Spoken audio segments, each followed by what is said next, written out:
Hello friends, how are you all? I hope you all are fine. Welcome to YouTube channel English Literature. हम जो book discuss करें that is Prometheus Bound written by Aeschylus. Lecture number 4 है हमारा. हम लोग characters को discuss करे थे. आज हम रिमेनिंग करेक्टर्स है उनके बारे में हम बात करते हैं. पहले आती है हमारे पास हेरा. ये जियस की वाइफ भी है और सिस्टर भी है.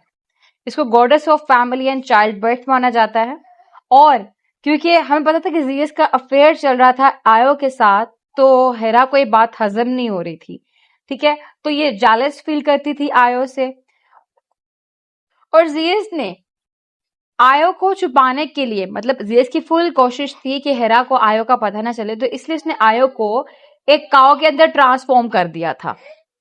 यानी आयो जो है अब वो एक काव बन चुकी हुई है. और इसने पूरी कोशिश की थी कि हेरा को पता ना लगे, लेकिन हेरा को पता लग जाता है कि ये जो काव है एक्चुअली में आयो है. तो वो जियस से कहती है कि ये काव मुझे एज अ गिफ्ट दे दे. एनी हाउ अब हेरा के पास जो है वो काव गिफ्ट के तौर पे मौजूद है. और हेरा आर्गोस नाम का एक पर्सन होता है जो कि हेरा का सर्वेंट होता है. वो कहती तुमने इस काव का ख्याल रखना है. साथ ही हेरा उससे ये भी कहती है कि तुमने इस काव को जियोस के करीब नहीं जाने देना. ठीक है, यहां तक कि ये जो आयो यानी कि जो काव है सफरिंग की बेस पे बिल्कुल इसकी डेथ ही क्यों ना हो जाए. ठीक, ये थी हेरा. अब हमारे पास आता है नेक्स्ट द फ्यूरीज. ये फीमेल गॉड्स है, गॉड्स ऑफ वेंजेंस कहा जाता है इनको ग्रीक माइथोलॉजी के अंदर. इनको कर्सेस का, बद्दुआओं का एम्बॉडीमेंट भी कंसीडर किया जाता है. And they serve a similar purpose in Prometheus Bound. ठीक है, प्रोमेथियस बाउंड के अंदर भी ये कर्सेस का ही रोल अदा कर रही हैं. प्रोमेथियस जो है वो कोरस को बताता है कि कोरोनस ने कर्स किया है जियस को. और कर्स कब किया था? तब जब बैटल ऑफ टाइटन्स हुई थी. उस बैटल ऑफ टाइटन्स के अंदर जियस ने क्रोनोस को हरा दिया था. तो उस टाइम पीरियड पे कोरोनस ने कर्स, बद्दुआ दी थी जियस को. तो तब से द फ्यूरीज और द ट्रिपल फेट्स, इनको फ्यूरीज को ट्रिपल फेट्स भी कहा जाता है, दे प्लॉट द कोर्स. ये स्टोरी को लेके चल रही हैं of necessity regarding to Cronus curse. ठीक है, मतलब जो क्रोनस ने बद्दुआ दी थी उस बद्दुआ के अकॉर्डिंग ये द फ्यूरीज जो अपना रोल प्ले कर रही है. तो ये जो फ्यूरीज हैं अनफॉरगेटिंग, ठीक है, इनको कोई भी भूल नहीं सकता.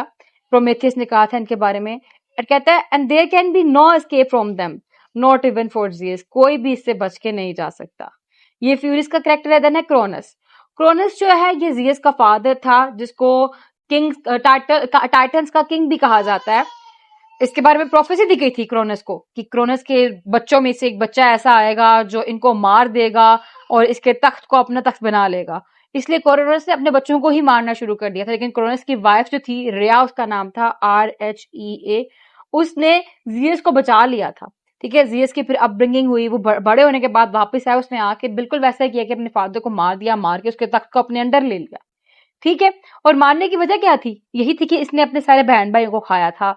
मतलब जियस के बहन भाइयों को खवा गया था. सो ठीक है, एनी हाउ अब जो ये क्रोनस था ये जियस का फादर था. इसने जो है ना, जब बैटल ऑफ टाइटन हो रही थी उस टाइम पीरियड पे, बैटल ऑफ टाइटन्स के अंदर क्रोनस ने प्रोमेथियस की हेल्प लेने से रिफ्यूज कर दिया था. एंड देन प्रोमेथियस जो था वो जियस के साइड पे हो गया था.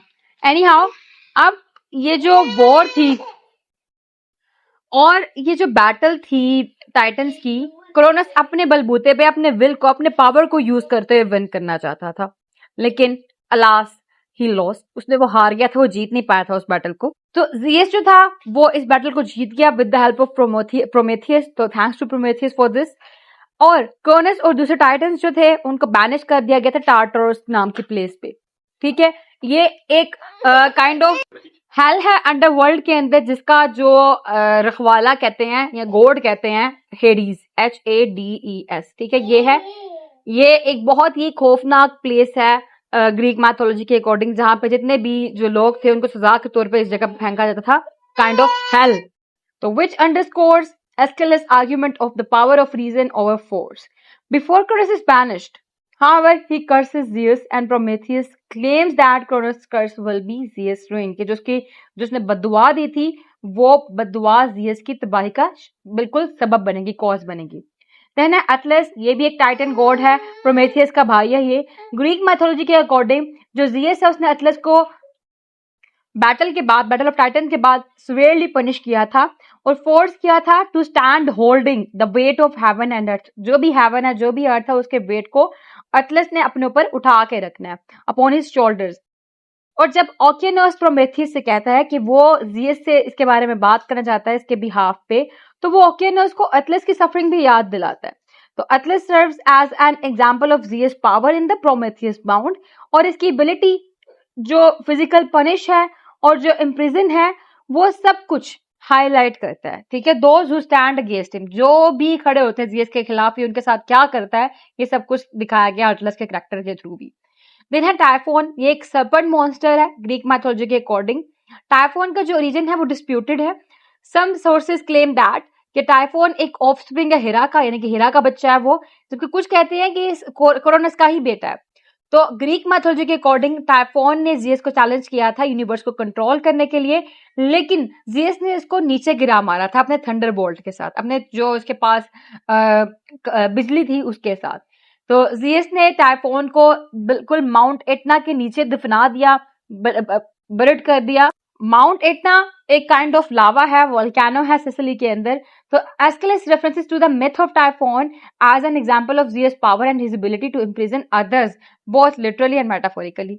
ठीक है, कि हर एक को ये एम्पावर कर लेता है अपने अंदर। तो आर्गोस कौन है? ये नेक्स्ट कैरेक्टर है हमारे पास, हेरा का सर्वेंट है। जीएस जब जीएस ने आयो को काओ के अंदर टर्न कर लिया था, तो हेरा ने आर्गोस को ऑर्डर दिया था कि तुमने आयो का ख्याल रखना है, यानी कि इस काओ का, और तुमने इसको जीएस के करीब नहीं जाने देना।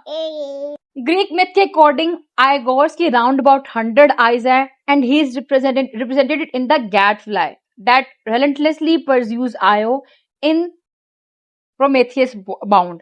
प्रोमेथियस बाउंड में काइंड ऑफ एक गाइड फ्लाई है जो कि आयो के इर्द गिर्द घूमती जाती है, उसका पीछा करती रहती है। तो वो जो गाइड फ्लाई है वो भी जो आर्गोस है उसको ही रिप्रेजेंट कर रही है, उसी का ही पार्ट है वो। तो Zeus could not get close to Io with Argos guarding her, क्योंकि आर्गोस जो है वो उसका ख्याल रख रहा था आयो का, उसके करीब उसने जीएस को आने नहीं दिया। तो इसलिए जीएस जो है वो आयो के पास जा ही नहीं पा रहा था। तो इसलिए जीएस ने ऑर्डर दिया हर्मेस को कि वो आर्गोस को मार दे। और स्टोरी में आयो कहती है कि that she is bitten by the ghost of earth bound Argus. और ऐसा क्यों है? क्योंकि जो गैड फ्लाई है, ये गैड फ्लाई जो कि आर्गोस की ही एक फॉर्म है, वो हैरेस करती है, तंग करती रहती है आयो को, और उसके पीछे जाती रहती है। ठीक है, ये थे करेक्टर। इसमें थीम जो आएंगे वो पावर वर्सेस रीजन का थीम आएगा, सफरिंग, कंपैशन एंड होप का थीम आएगा हमारे पास, freedom and confinement, and then creation, art and sacrifice. ये मेजर थीम होने वाले हमारी स्टोरी के अंदर। तो आज का जो लेक्चर था हमारा यहाँ पे हुआ कंप्लीट। फिर मिलते हैं नेक्स्ट वीडियो में नेक्स्ट लेक्चर के साथ। तब तक दुआ में खास याद रखिएगा। Stay tuned, the stay